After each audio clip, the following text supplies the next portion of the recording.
All right, let's talk a little bit about your thoughts about the president's speech. Obviously, he talks about this kind of multi-point plan to degrade and destroy ISIS or ISIL, kind of uses those terms interchangeably, a broad coalition. What's your initial reaction to what the president had to say?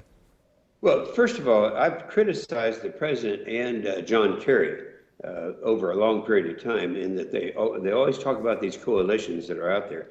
I had the Prince of Jordan in my office yesterday morning, the brother of the king, and they were a part of this coalition. They said, no, we want America to lead. In fact, I have an AUMF, the authorized use of military force, that I was trying to get passed. I couldn't get the Republicans to do it. And that is to take away the doubt that the president has the power to do this. Let's keep in mind, we're at war right now. Not many people want to talk about that here in Washington, but fortunately, most of the people in America know that.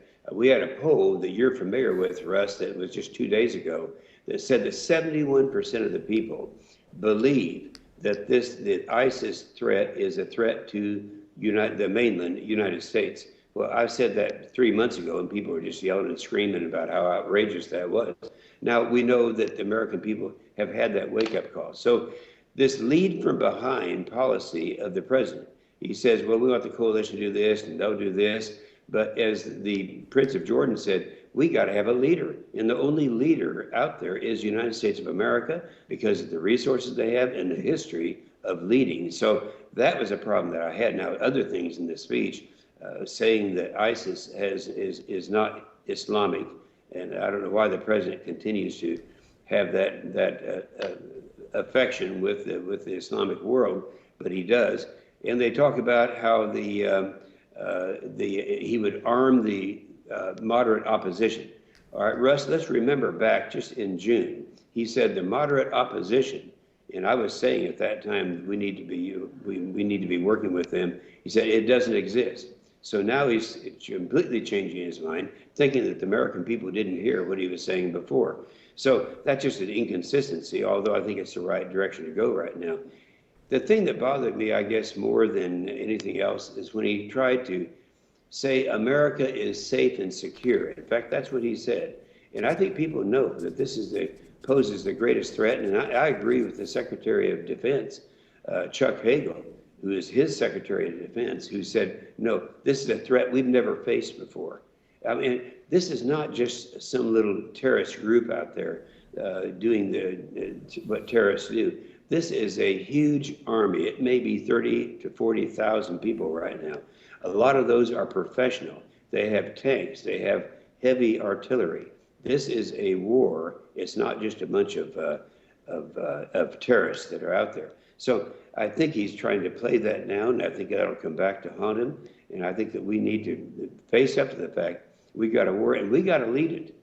In the last 6 months, last 6 years, I've been critical of the president as to what he's done to the military.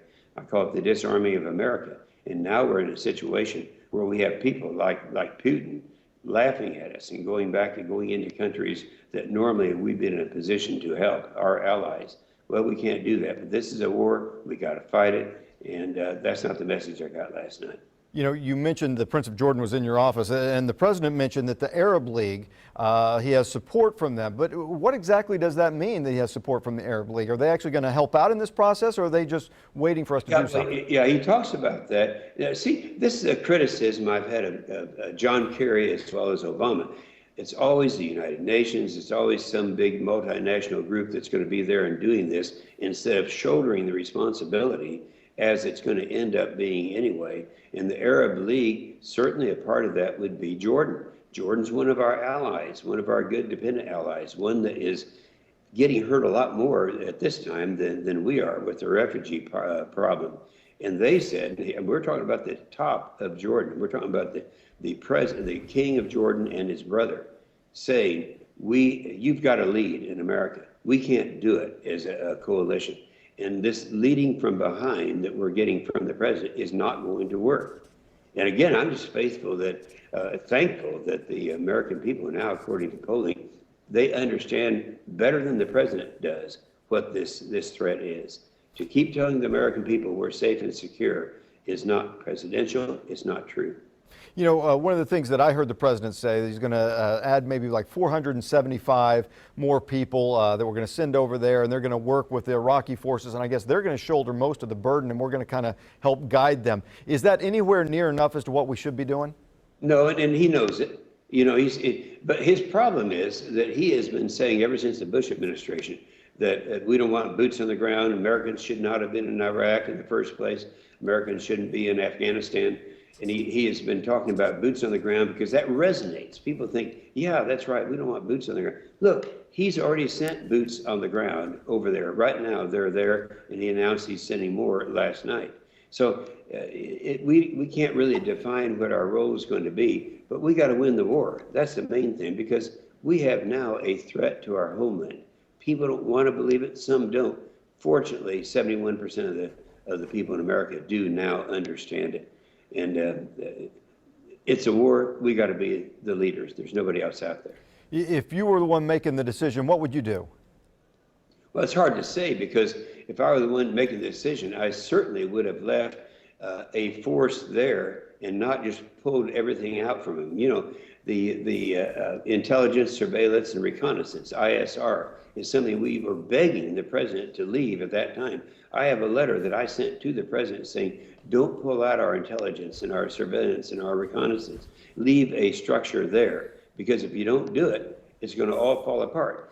George Bush last night was quoted on several of the stations for the statement that he made when he said the same thing that I'm saying right now. He said, if they pull everything out, it's all going to be reorganized. You're going to have the terrorists move in. You're going to have a group like ISIS. President Bush predicted all of this is going to happen. So it's a little unfair to say, what would you do? Because that's what we would have done, and we wouldn't be facing this problem. Now we got to lead. We got to take the responsibility. And by the way, I've tried to pass it's called AUMF. That's the authorizing the president to use military force. He says he already has that authority, but by passing this, he won't be able to come back later and say, well, I would have done this, but I didn't have the authority. So I would say we've got to treat this, listen to our military people now. We got ourselves in this situation. We'll get as much as we can from our allies, but we've got to provide the leadership, and we need to get busy and do it. Yep. I don't know how long it would be until we would have something happen in here in our homeland, United States of America.